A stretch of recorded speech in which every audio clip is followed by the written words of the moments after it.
제목으로 하나님의 말씀 선포하시겠습니다.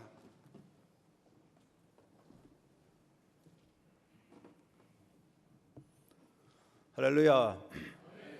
귀한 찬양으로 주님께서 이 아침에 영광 받으신 줄 믿습니다. 한 주간도 주께서 인도하셔서 평안하게 지나게 하셨습니다.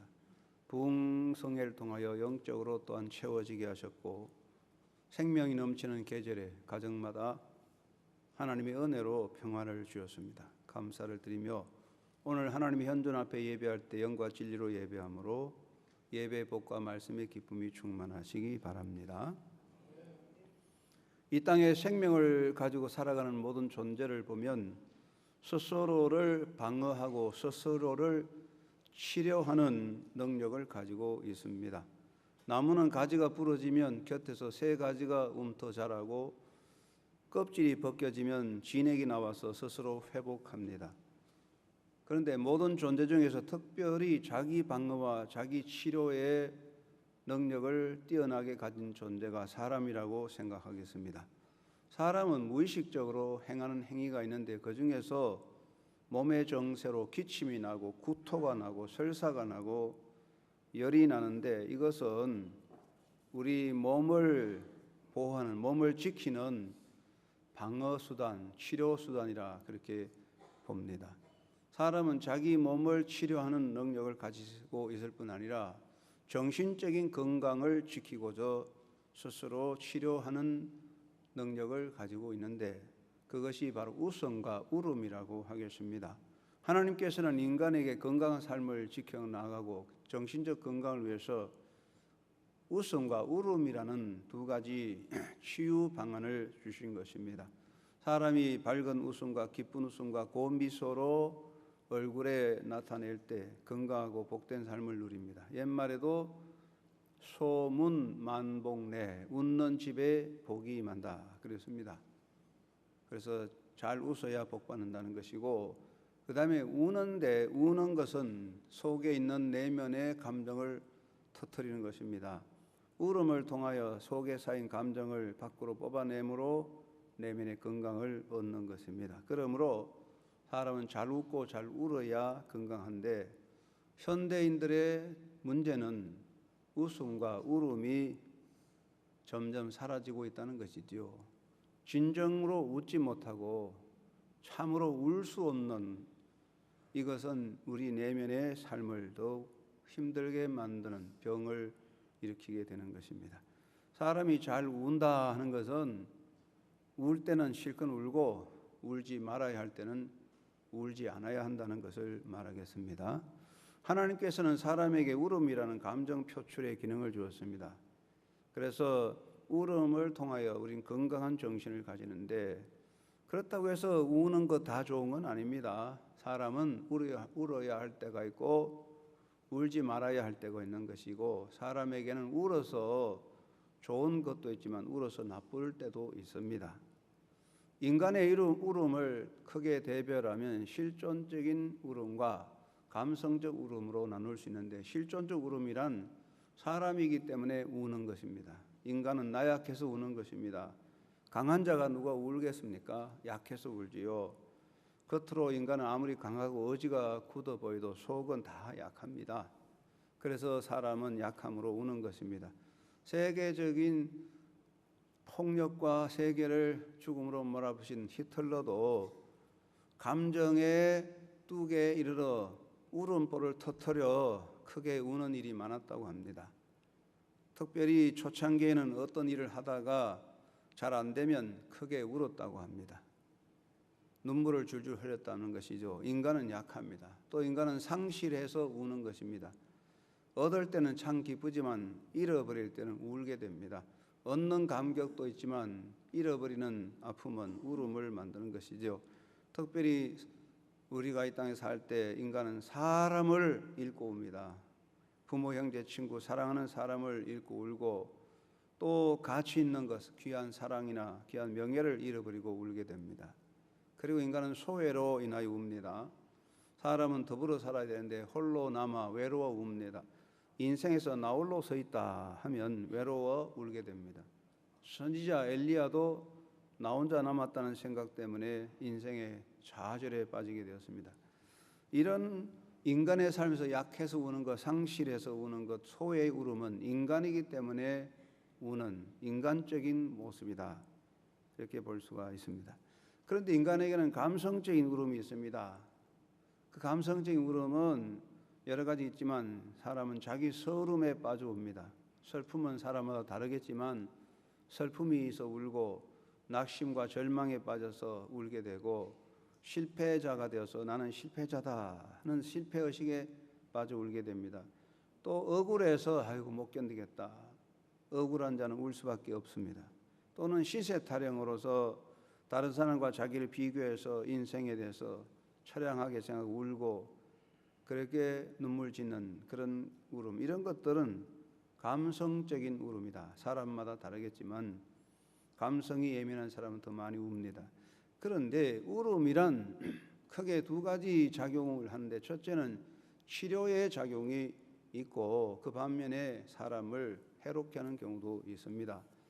이 울음은 하나님이 주신 정신건강의 치료 방안이라고 하겠습니다. 울 때 실컷 울어야 건강한 것입니다. 내면에 쌓인 나쁜 감정을 울음으로 표출시킵니다. 사람이 살다 보면 속에 감정이 쌓입니다. 그 좋은 감정은 잘 사라지는데 나쁜 감정이 쌓여요. 분노, 화, 미움, 섭섭이가 자꾸 쌓여요. 이게 자꾸 쌓이면 이 속에 독가스가 가득 차서 폭발하게 되는데, 이걸 표출시키게 되는데, 우는 것은 내면의 감정을 표출시킵니다. 그래서 울고 나면 속이 후련해지게 됩니다. 울면 속에는 나쁜 감정이 다 밖으로 빠져나갑니다. 내면의 슬픔을 표출하게 됩니다. 사람은 슬픔이 있습니다.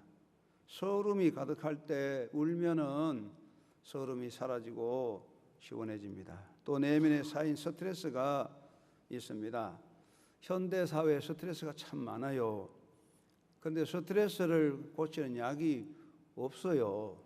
그런데 스트레스 고치는 약 한 가지가, 제일 좋은 약이 우는 겁니다. 여러분, 스트레스가 많이 쌓이거든 화장실에 가서 문을 꼭 끌어닫든지 아니면 저 산꼭대기 가서 아무도 없는 데 가서 실컷 울어보세요. 그러면 스트레스가 훅 풀리고 시원해져요. 그리고 사람의 마음에 한이 서리스리 쌓여 있어요. 이 한은 무서운 독가스입니다. 한을 뿜어내지 못하면 속이 썩어 죽어요. 그 한을 품어내는 게 뭐냐? 우는 겁니다. 울다 보면 한이 풀려서 마음의 치유가 됩니다. 현대의학에 따르면 슬픔을 표현하지 않으면 건강에 치명적인 해를 끼친다는 결과가 있습니다. 미국 매사추세츠 종합병원 정신과 과장이며 폐쇄적 슬픔을 연구한 선구자 에릭 린드만 박사는 중요한 이야기를 했습니다. 임종전에 있는 아버지를 간호하던 한 젊은 간호사 이야기를 들려주었습니다. 이 간호사는 아버지가 편찮아 죽음 앞에 서서 간호를 하게 되었습니다.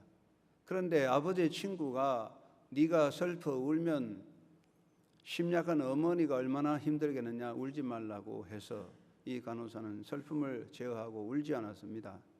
속에 있는 그 모든 감정을 억압하고 아버지를 간호하는 중에 그 슬픔이 속에 쌓여 대장염으로 진행되었습니다. 그리고 신경계를 불규칙하게 자극하게 되어 점점 몸이 약하게 되어 아버지가 죽기 전에 이 젊은 간호사가 먼저 죽었다고 합니다. 우리 속에 있는 이 억압된 감정을 울음으로 표출하지 못하면 심각한 병이 된다는 것입니다. 페르디난트 왕이 부다시에서 헝가리 왕 요한네스와 전쟁을 할 때에 독일 장수 라이샤트는 전쟁에서 어느 기사의 죽음을 보고 그 기사의 시신을 운반하는 것을 보고 어느 기사가 그렇게 훌륭한 전쟁했냐, 그 기사를 높여 칭찬하려고 죽은 시체를 가보았습니다. 죽은 그 기사의 갑옷을 벗기고 투구를 벗겨볼 때에 이 라이샤트는 놀랐는데 그 기사는 바로 자기 아들이었습니다. 사람들이 이 광경을 보고 울부짖고 슬퍼했는데 그래도 이 장수 라이샤트는 눈물을 한 방울 흘리지 않고 눈 하나 깐딱하지 않고 굳게 서서 죽음을 응시했는데 그런데 그 자리에서 그만 온몸이 뻣뻣이 굳어져 죽어서 쓰러졌다고 합니다. 우리가 하나님이 우리에게 울음을 주신 것은 울음을 통하여 우리의 내면을 터뜨려서 건강하게 하는 것입니다. 그러므로 울 때는 좀 우세요. 남자가 울긴 왜 울어? 남자도 울어야지. 요즘은 남자는 울고 여자는 안 울어요. 그러니까 여자들이 너무 또 악해지는데 우세요. 그런데 울음이 다 좋냐? 그렇진 않아요. 감성적으로 우는 건 안 좋습니다. 울음은 더 큰 슬픔을 일으킵니다. 사람이 슬퍼 울면 더 슬퍼져요. 억울해서 울면 더 억울해져요. 절망해서 울면 더 절망해져요. 신세 타령해서 울면 신세가 더 처량해져요. 그래서 감성적인 울음은 울보를 만드는 것이니까 안 좋지요. 울음은 삶을 무기력하게 합니다. 자꾸 감성적으로 울다 보면 아무것도 못해. 절망감에 빠져 억울해서 상처를 붙잡고 울고 그러면 무기력하게 아무것도 못하는 울다 마는 인생이 되고, 울음은 생각을 막아버리고 생각을 부정적으로 만들어버리는 것이죠. 자꾸 울다 보면 생각이 흐릿해서 창의력과 도전정신이 생기잖아요. 생각이 어두워져서 죽습니다. 그래서 울다 보면 아이고 나는 실패자구나, 나는 아무것도 할 수 없구나, 나는 정말 바보다, 나는 이러다가 죽는다. 자꾸 울다가 인생이 무력해지는 것입니다. 그래서 오늘 본문에 예수님께서는 울지 말라고 했어요.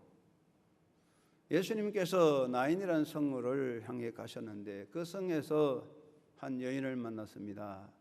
이 여인은 과부였는데 아들 하나 바라보고 살았는데 그 아들이 그만 죽었어요. 아들의 시신을 담은 관을 운반하는데 이 여인이 그 관을 뒤따르며 슬피 울고 따릅니다. 예수님이 참 마음이 아파서 그 여인을 불쌍히 여기시며 울지 말라고 했습니다. 여러분, 이 상황에서 이 과부가 울지 않고 견디겠습니까? 울어야겠지요. 그런데 왜 예수님이 울지 말라고 했을까요? 첫째는 절망의 울음을 거치라고 하는 말씀인 것 같습니다. 여러분, 이 여인의 심적 상태를 돌아보세요. 과부로서, 요즘 과부야 뭐 별거 없지만 옛날에 예수님 시대는 참 힘들었어요. 농담으로 요즘 뭐 나이 들어서 남편 없이 혼자 살고 돈 많은 사람이 제일 행복하다는데 실제로 그런지 몰라도 예수님 시대는 그렇지 않아요. 과부는 힘들었어요. 그런데 이 과부의 아들 하나가 삶의 전부요, 희망입니다. 그런데 이 아들이 죽었습니다. 이 여인에겐 절망이죠. 희망도 없고 삶이 무너졌어요. 울지요. 절망의 울음입니다. 그러므로 예수님은 그 여인을 보고 울지 말라고 절망의 울음을 거치라 말씀했습니다. 두 번째는 자기 상처의 울음을 거치라는 것입니다. 인간에게는 상처가 있습니다. 오늘 우리 아멘 찬양대 찬양을 예쁘게 우아하게 하니까 아주 행복해 보이지만 가만히 분석해 보면 상처 많은 사람들입니다. 저도 멀쩡해 보이고 여기 예배하는 분 다 건강하게 보이지만 속을 들여다보면 상처가 많아요. 이 여인이 상처가 얼마나 많았겠습니까? 과부로서. 그러나 아들 하나 바라보고 이겼는데 이 아들 죽었으니 그 상처가 얼마나 크겠습니까? 고칠 수 없어요. 그래서 우는 겁니다. 사람은 자기 상처를 가지고 울거든요. 예수님께서 그 여인에게 울지 말라고 그 상처를 붙잡고 울지 말라 하셨어요. 세 번째는 의미상실의 울음을 거치라는 것입니다. 여러분, 이 여인의 삶의 의미와 목적이 무엇입니까? 그 아들 하나 기르는 것이 이 여인의 삶의 목적과 가치, 의미였습니다. 그런데 아들이 죽었어요. 의미가 없어요. 용기가 다 없어졌어요. 목적도 없어요. 과부에게 죽은 아들은 용기를 뺏어가고 의미를 뺏어가고 목적을 다 뺏어갔어요. 그러니까 아무 삶의 의미도 없어요. 울고 있습니다. 그래서 예수님께서는 그 여인을 보시고 울지 마십시오. 의미 상실에 빠져 울지 말라고 말씀했습니다. 그러면 아니 예수님 울지 말라 하셨는데 그 여인에게 울지 말라고 해결되겠습니까? 예수님은 울지 말라 값싼 동정은 아니었습니다. 예수님은 우리를 치유하십니다. 예수님께서 청년의 관에 손을 대시면서 청년아 일어나라 하실 때 청년이 일어났어요. 그 청년이 깨어난 것은 아들을 잃고 절망에 빠진 여인이 깨어난 것입니다. 그 청년이 일어난 것은 절망과 의미 상실에 빠져 있는 여인이 다시 일어나게 된 것입니다. 예수님은 그 여인을 치유하여 주셨습니다. 예수님의 손길이 닿는 곳에 어디서나 치료가 나타납니다. 예수님은 지금도 우리를 치료하시고 우리를 고치고 우리를 일어나게 하십니다.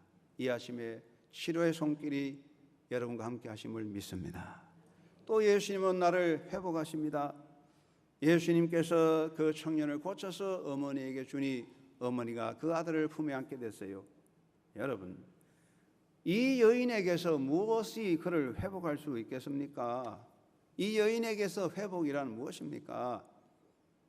다른 거 아니에요. 아들의 새로운 삶이 여인의 회복입니다. 예수님은 그 여인을 회복하십니다. 아들을 고쳐주었습니다.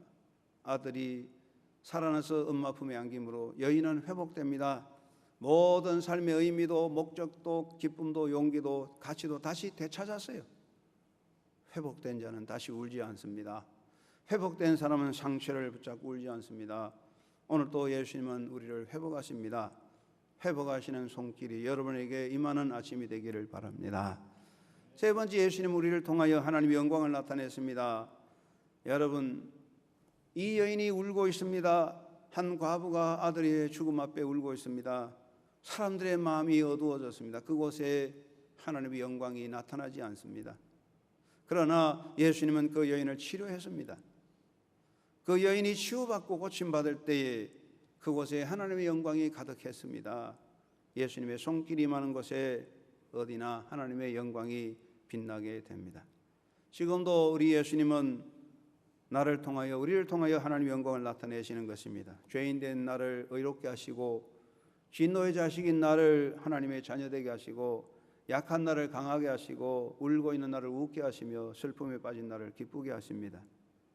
오늘 또 이 시간 우리를 통하여 영광 받으시는 주님, 오늘 이 아침에 내게 오셔서 우리에게 오셔서 말씀하십니다. 울지 말라고.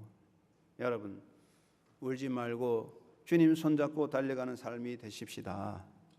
사랑하는 여러분, 인간은 울어야 할 때가 있어요. 인간은 웁니다. 드라마를 보든지 슬픈 일을 보면 좀 울어야 돼요. 팡팡 우는 게 참 좋습니다. 남자 체면에 울겠느냐? 남자는 별 수 있습니까? 여자들도 좀 울어야 됩니다. 울 때는 울어야 됩니다. 그렇다고 해서 계속 감상에 빠져서 울고 있으면 울보지요. 울보.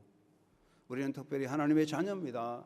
하나님의 손을 잡고 가는, 예수님의 손을 잡고 가는 사람인데, 우리가 이 땅에 살 때 감정에 빠져 절망에 빠져 자기 상처를 붙잡고 의미 상실에 빠져 울고 있으면 되겠습니까? 이제는 절망에서 벗어나고 자기 상처를 버리고 의미를 되찾아 예수님 손잡고 가야 할 것 같습니다. 여러분, 회복하시는 주님의 손을 잡고 달려가는 삶을 살게 되기를 바랍니다.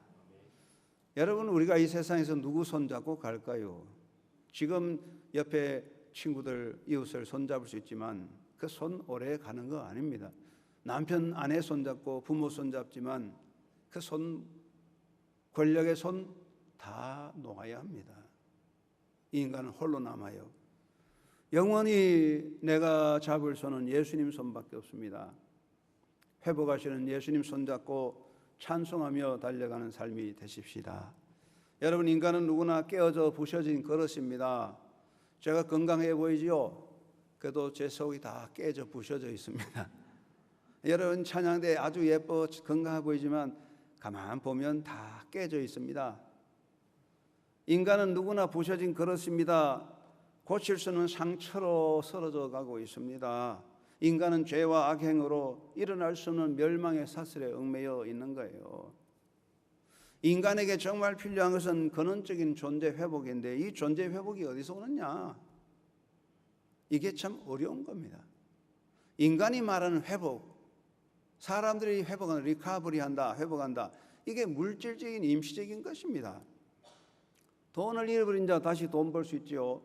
명예를 잃어버린 자 명예 다시 찾을 수 있죠. 건강 잃어버린 자 건강 다시 찾을 수 있죠. 힘을 잃어버린 자 힘을 다시 찾을 수 있겠지만은 다시 찾아본들 또 없어지는 거예요. 다 사라져요. 사람들이 말하는 회복이란 돌이켜보면 또 무너지는 거야. 다 무너지는 거예요. 집을 아무리 잘 지어도 지진이 나면 무너집니다. 7도 지진에 무너진 집은 10도 지진에 왕창 더 무너집니다.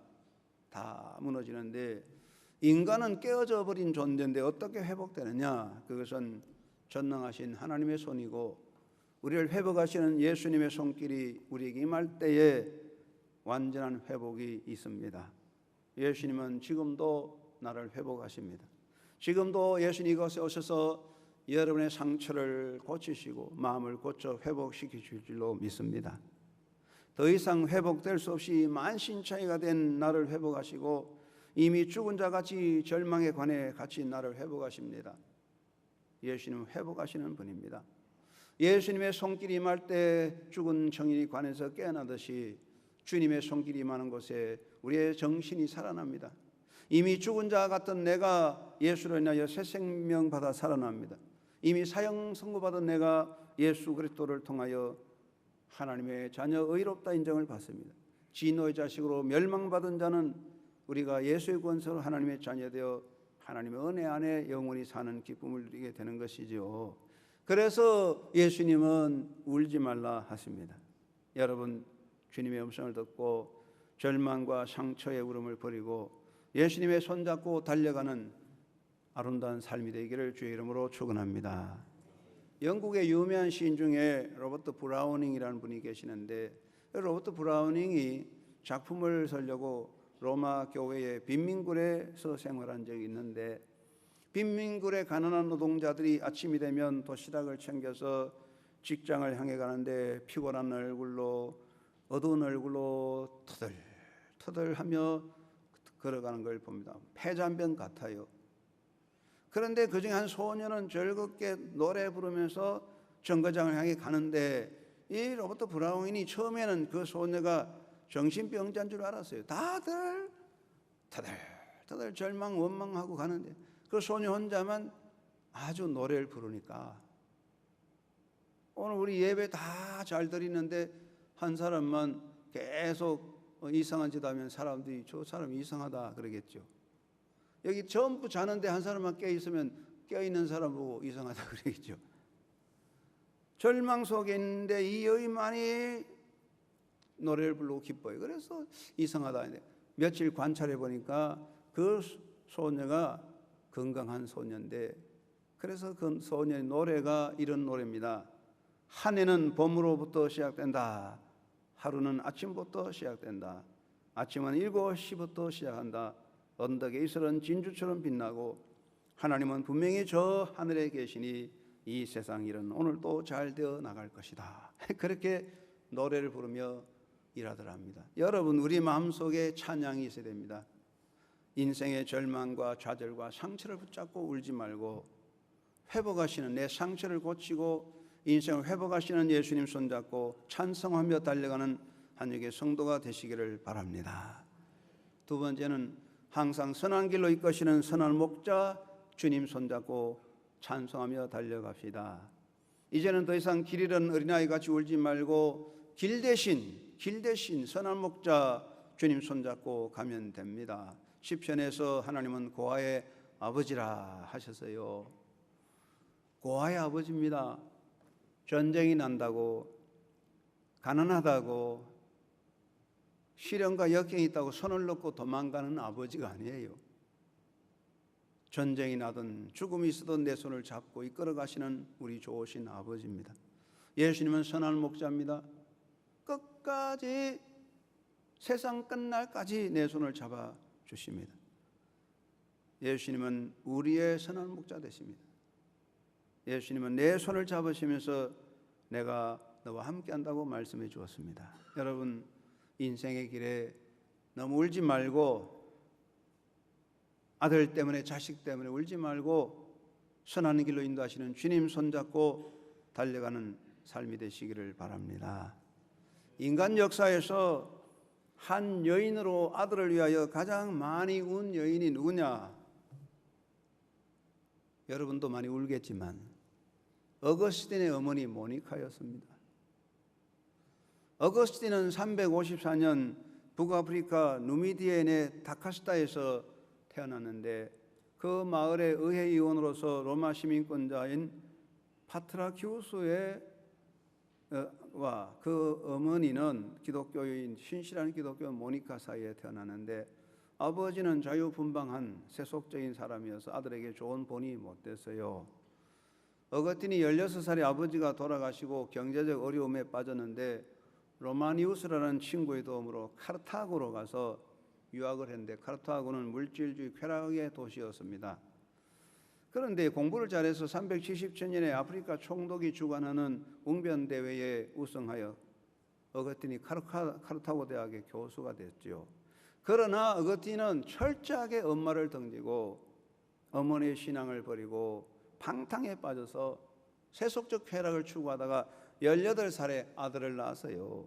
그리고 가장 악한 신비 나쁜 종교 마니교에 들어가서 9년 동안 끌려다녔어요. 어머니의 가슴이 찢어집니다. 날마다 어머니는 기도합니다. 그런데 모니카의 기도에도 만류하고 어거스틴은 야 내가 여기 있을 게 아니라 로마로 가서 꿈을 펼치겠다. 로마로 가려고 그랬어요. 모니카는 하나님 아버지 우리 아들 로마로 가면 환락의 도시 들어가서 망하니 로마로 가지 않게 해주세요. 날마다 눈물로 기도합니다. 우리가 아는 대로 어머니가 얼마나 기도하니까 어거틴이 엄마 엉덩이를 걷어차면서 엄마 때문에 우느냐고 그렇게 말했대요. 그래 못된 아들이었어요. 그런데 이 어거틴이 엄마 말 안 듣고만 친구 배웅한다고 속이고는 로마로 배 타고 갔어요. 로마에 가서 수사학을 가르쳤지만 연병에 걸리고 수업료를 갈취당했는데 고통을 당하다가 다시 밀라노로 가서 수사학 교수가 됐는데 계속해서 세속적 쾌락과 방탕을 누리게 되어 어머니는 눈물을 흘립니다. 그래서 모니카가 교부 암브로시우스를 찾아가서 눈물 흘리고 이야기하니까 암브로시우스가 유명한 말을 했죠. 울지 마세요. 울면서 기도하는 아들은 망하는 법이 없습니다. 기도하는 자의 자식은 망하는 법이 없습니다. 유명한 말을 했죠. 여기서 어거스틴의 변화가 생깁니다. 어거스틴이 밀라노에서 교부 암브로시우스를 만나게 되면서 서서히 기독교 신앙을 받아들였어요. 그래서 그는 33살에 암브로시우스에게 세례를 받게 되었어요. 그리고 388년에 34살에 고향인 타카스테로 돌아와서 수도원을 세웠어요. 여러분 우리 기독교 역사에서 중세기에 사도 바울 이후에 기독교 역사에 가장 신앙적으로 강력한 업적을 남긴 성자가 어거스틴입니다. 어거스틴이 어떻게 태어났냐? 하나님의 역사입니다. 눈물로 기도하는 기도 하나님 들으셨습니다. 우리는 눈물로 기도할 것이 아니라 선하게 인도하시는 하나님의 손을 잡고 가야 됩니다. 그렇게 어거스틴이 눈물로 기도했지만 참 모니카가 기도했지만 어거스틴은 엄마 말 안 듣고 로마로 가버렸어요. 엄마 모니카가 얼마나 절망했거든. 그러나 하나님은 선하게 인도하셨습니다. 당장에 우리 눈에 이루어지지 않는다고 낙심하지 맙시다. 내 아들 때문에 내 자식 때문에 울지 맙시다. 선하게 인도하시는 주님의 손잡고 찬송하며 달려가는 믿음의 삶이 되기를 주의 이름으로 축원합니다. 세 번째는 인생의 끝날까지 함께 하시는 주님의 손을 잡고 가야 하겠습니다. 여러분 길 잃은 어린아이를 보셨습니까? 요즘은 길 잃고 오는 아이가 없지요. 6.25 전쟁 이후에 우리나라는 길바닥에서 울고 있는 아이들이 참 많았어요. 길을 잃고 웁니다. 부모 잃고 웁니다. 홀로 남았습니다. 아무도 손을 잡고 이끌어준 자 없어 웁니다. 어린아이는 어찌할 바 몰라 두려워 절망에 빠져 옵니다. 그런데 운다고 누가 도와줍니까? 울면 더 천대받고 울면 더 미움받고 시끄럽다고 야단만 받습니다. 운다고 되지는 않습니다. 예수님은 그 여인에게 울지 말라 하시면서 그녀를 일으켜 줍니다. 오늘 이 시간 주님은 우리에게 울지 말라 하시면서 내가 너와 함께 하겠다고 약속해 주었습니다. 여러분 인생의 삶에서 상처를 붙잡고 절망에 빠져 낙심하여 울지 말고 나와 함께 하시는 주님 손잡고 일어나는 찬송하며 달려가는 삶을 살게 되기를 바랍니다. 여러분, 예수님은 우는 아이에게 사탕 하나 주면서 울지 말라고 하는 예수님이 아닙니다. 물에 빠지는 사람 건져주고 돈 몇 푼 주며 이제 죽지 말고 잘 사세요 하고 가버리는 분이 아닙니다. 예수님은 내 손을 잡고 내가 인생에 승리할 때까지, 내가 달려갈 길 다 달릴 때까지, 이 세상 마치고 하나님의 나라에 설 때까지 주님은 내 손을 꼭 잡아주십니다. 할렐루야. 여러분, 내가 약할 때도 주님 내 손 잡고 있어요. 내가 의심에 빠져도 주님 내 손 잡고 있어요. 내가 넘어져도 주님 내 손 잡고 있어요. 내가 무력해도 여전히 주님은 내 손을 꼭 잡고 있어요. 내가 주님의 손을 뿌리쳐도 주님은 놓지 않습니다. 믿음으로 나아갑시다. 인생에는 시련의 은혜가 있습니다.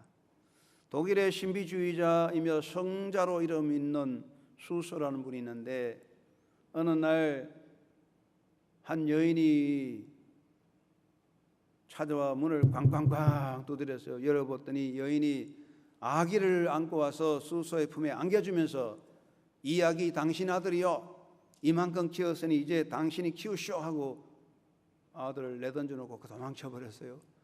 수소는 졸지에 가난 아기를 품에 안았습니다. 소문이 터집니다. 성자라더니 거짓말이다, 사기꾼이거나 숨겨놓은 아들이 있었다. 얼마나 말이 많겠어요. 없는 말도 지어내는 판인데 비난과 험담이 쏟아졌습니다. 그래도 수소는 일체 변명을 하지 않고 열심히 아이를 길릅니다. 수소는 그 아이를 보고 시련의 은혜라고요. 시련의 은혜. 하나님이 이 시련 속에 내게 은혜를 베푸신다. 내게 은혜를 더 주시려고 이런 시련을 내게 주셨다. 그렇게 맞이하면서 아들을 길렀어요. 세월이 지나서 여인이 참 잘못을 깨닫고 회개하고 수소 앞에 찾아왔는데, 그 전날에 수소는 세상을 떠났습니다. 여러분, 우리 삶에는 시련의 은혜도 있습니다. 사도 바울은 내가 약할 그때가 곧 강하다고 고백했습니다. 사랑하는 여러분, 사람들은 말하죠. 평탄하고 잘 나갈 때, 폼 잡을 때, 야, 하나님 은혜다, 감사합니다. 그러나 넘어지고 실패할 때는 하나님의 은혜가 어디 가버렸는지 하나님을 떠날 때가 있습니다. 사랑하는 성도 여러분, 내가 평탄하고 내가 든든히 서 있고 내가 영광되고 내가 자랑스러울 때만 하나님의 은혜가 나와 함께하는 것이 아닙니다. 나의 주님은 내가 넘어지고 내가 아파하고 내가 비난받고 내가 세상에서 설 곳이 없어 밀려나고 내가 약할 그때에 더 큰 사랑으로 붙잡아 주십니다. 이것이 시련의 은혜입니다. 여러분, 시련의 은혜를 깨닫고 살아가게 되기를 바랍니다. 이제는 더 이상 내 상처를 붙잡고 나의 서름에 젖어 내 신세를 탓하며 울고 있어서는 안 될 것 같습니다. 주님은 말씀하십니다. 울지 말라고. 감상적인 서름, 슬픔, 신세 타령에 울지 말라고. 길 잃은 어린아이같이 울지 말라고 말씀합니다. 주님은 내 손을 잡아주십니다. 영원토록 내 손을 잡고 천국까지 함께 가실 주님 손잡고 울지 말고 주님 안에서 찬송하며 달려가는 신앙의 삶을 살아가는 여러분 되기를 주의 이름으로 축원합니다. 찬송가 83장 가사가 참 아름다워요. 주님이 내 손을 잡고 있습니다. 나의 마음에 근심 구름 가득하게 덮이고 슬픈 눈물 하염없이 흐를 때 인자하고 부드러운 음성으로 부르사 나를 위로할 리 누가 있을까. 지은 죄를 돌아보니 부끄럽고 괴로워 자나깨나 마음에 평안 없을 때 주한 죄인 용납하여 품에 안아주시고 깨끗하게 하시리가 누굴까? 주 예수, 주 예수, 주 예수밖에 누가 있으랴. 슬퍼 낙심될 때에 내 친구 되시는 구주 예수밖에 다시 없도다. 여러분, 주님 여러분 곁에 계십니다. 울지 맙시다. 주님 손잡고 찬송하며 저 영광스러운 하나님의 나라에 이르기까지 달려가는 신앙의 승리자가 되기를 주의 이름으로 축원합니다. 고마우신 아버지, 주님은 이 시간 내게 오셔서 내 상처를 만지고 내 눈물을 닦으며 울지 말라 하셨습니다. 이제는 감상에 젖어 절망의 상처를 붙잡고 울지 말고, 자식 때문에 울지 말고 주님께 맡기고 주님 손잡고 천국까지 달려가되 형통케 하시는 주 안에서 아름다운 믿음의 승리자 되는 제들 되도록 성령이여 붙잡아 주옵소서. 자나 깨나 괴로우나 절거나 주님 손잡고 주님과 함께 달려가며 영광스러운 그날에까지 승리하는 한영교회 성도들 되도록 오늘 이 시간 주님 저희 가운데 계시고 역사하여 주시옵소서. 예수님의 이름으로 기도드리옵나이다. 아멘.